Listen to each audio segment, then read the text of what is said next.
Kobe Bryant is on the verge, once again, of history.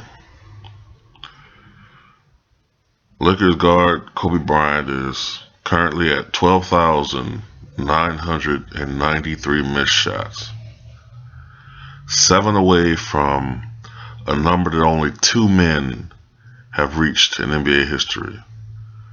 13,000 missed shots. 13,000.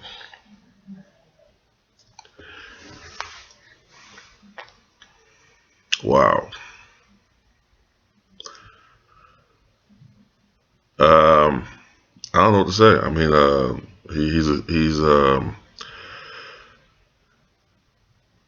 that's a lot of damn missed shots. uh, in the past, when I was on YouTube before, toward the end, I started becoming a little bit more diplomatic toward Kobe. I try to take other people's feelings into account. A lot of people who seem to worship this man. I'm not going to have that type of style anymore. I'm going to say what I'm going to say what I feel from now on. I'm not a person who takes his personal feelings about a person and try to let that affect how I analyze a player or analyze something. But I'm going to be honest. I think that the man is an extraordinary basketball player. But I think that he's an extraordinarily overrated basketball player.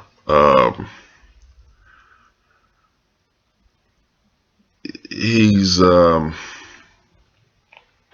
me, in my opinion, outside of Bill Walton, as far as the NBA career anyway, he's the most overrated NBA player of all time. He is a player who is I give him this, however, he's extraordinarily media savvy. He's put on a persona which seems to fool 99.9% of people in this world. That he's this uber competitor, that he's this player who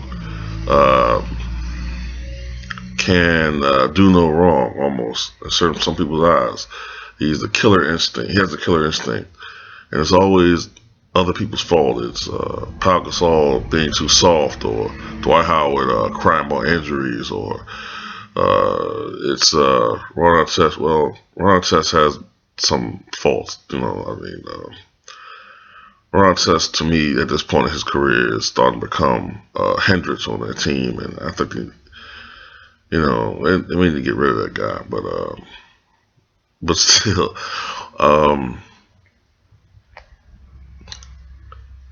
all of it's not other people's fault. It's this guy. He's an aging superstar. And one of the worst things to have on your team is an aging superstar who still thinks he's 27, 28, 29 years old.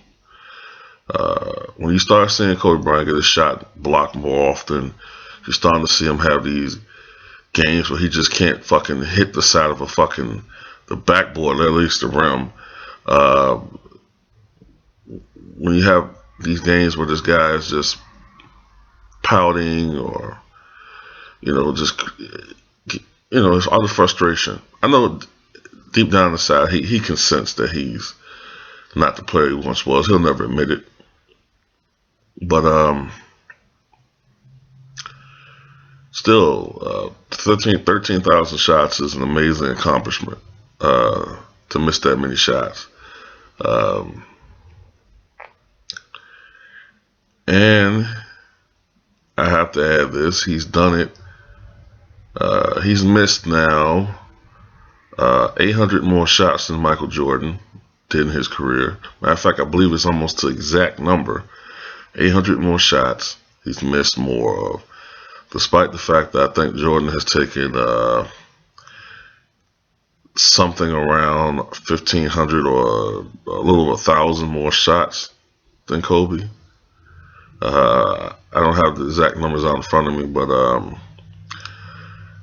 that's kind of, if you understand metrics, sabermetrics, or whatever you want to call it.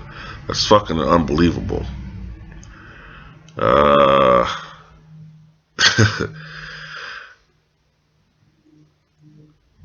After starting of the season, shooting, I think at one point as high as 57, 58% from the field, he's now down to about 46.3% shooting, which is actually lower than his highest field goal percentage for any season. Still slightly higher than his career average of 45.3%, but he's slipping and sliding, and he'll probably end up somewhere around his average of 45% before the season's over with. And that tells you something else too. If it wasn't for that aberration at the beginning of the year, he probably would be finishing some. He probably would right now be somewhere around 45% already.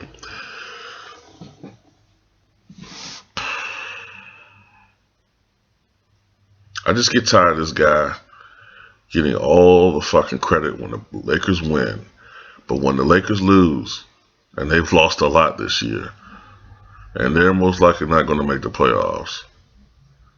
Even if they do, somehow, it'll be no more than a 3 or 4 game extension. Anyway, this is what's going to happen, and I'm going to tell you this.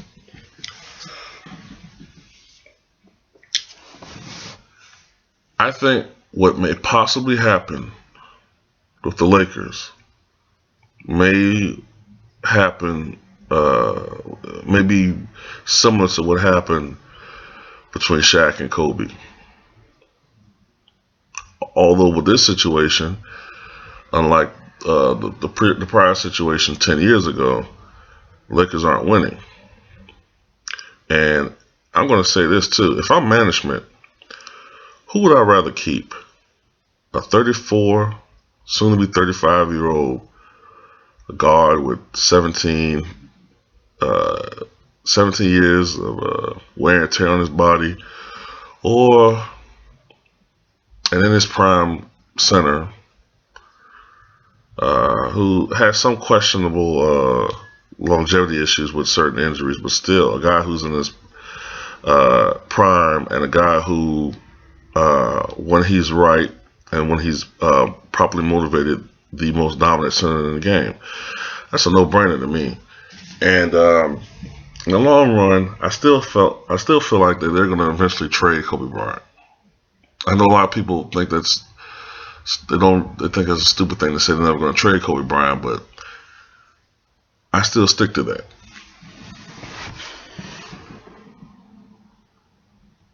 And before I go, I also want to say something else too.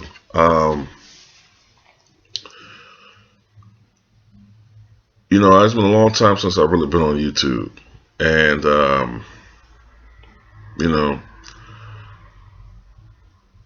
I've had time to reflect on my personal life and to get my personal life in order. YouTube is just a hobby for me, as it should be for anybody. I'm not on here 24/7 looking at everybody else's videos and trying to see what people are saying. When you get to the point where YouTube is your life, you need to get back, step back, reflect on your life, and